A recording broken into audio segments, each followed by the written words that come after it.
Hey guys, I'm back. It's me, JP, and welcome to my first video tutorial of 2021.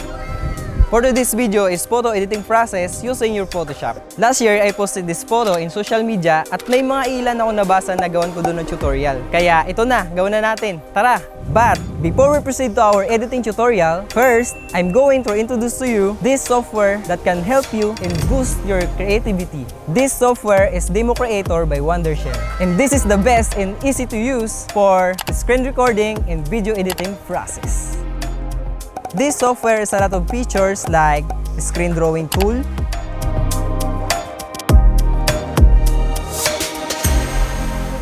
spotlight, zoom in pan,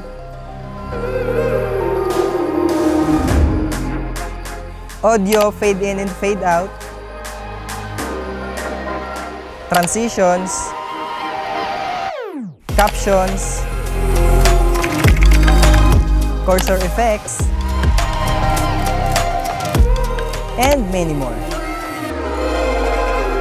And also, I'm using it right now in this tutorial. If you are a filmmaker like me, and also you are making a video tutorial or other stuff, DemoCreator can help you to execute your content, and also it's good for you. You can download this free trial in the description box below. And now, let's proceed to the editing tutorial. Tara! Let's go!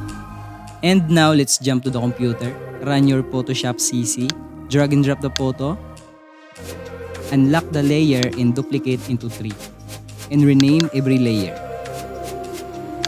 And now, select the Me layer and use the polygonal lasso tool to select and mask out the Me layer.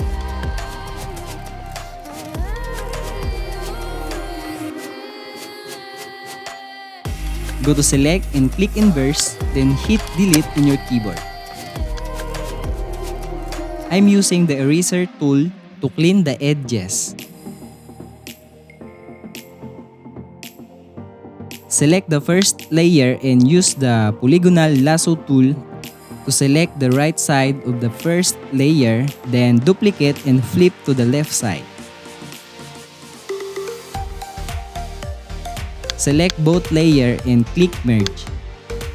And now let's clean up this layer. Use the lasso tool to select object that you want to remove, then press Shift plus backspace on your keyboard to apply the content aware.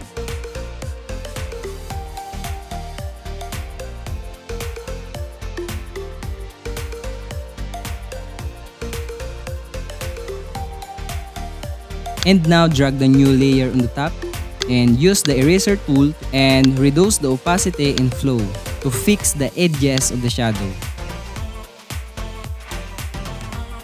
Next, place the sky background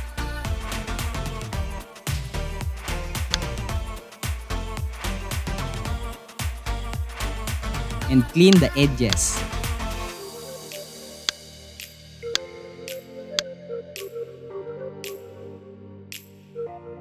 After that, add Gaussian blur to pop out your subject. And merge layer and duplicate the layer. Select the layer and use the camera raw to correct the photo.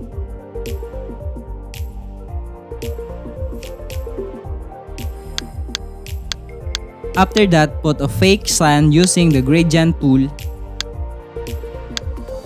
Follow this instruction to achieve this look.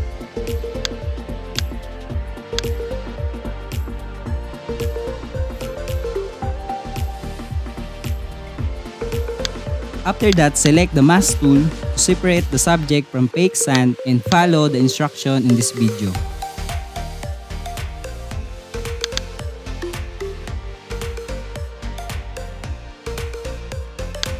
To create more realistic, add a sun flare,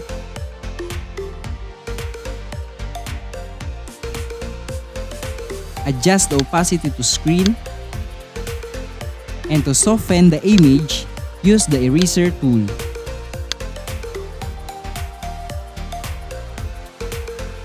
To add more contrast to the photo, use the curves tool. It will going to make the photo pop out.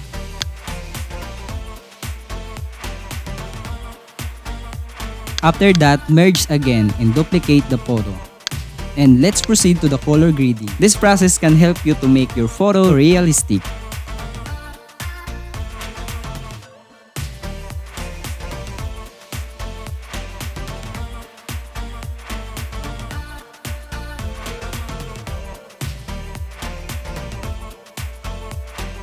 And to ensure that your photo is cinematic, use the burn tool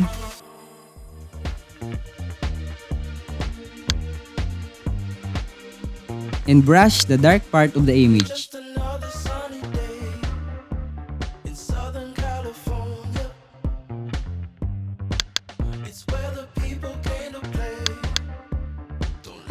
And the next one is to color correct my skin. I'll be using curves, up the highlights, then mask the layer, and then invert the curves and select the brush tool.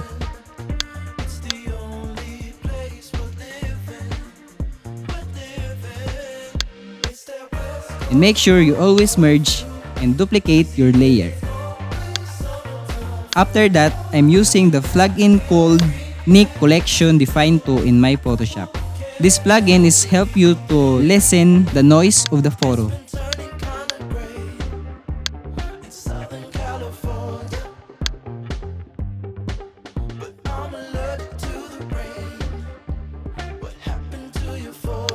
Here's the before and the after.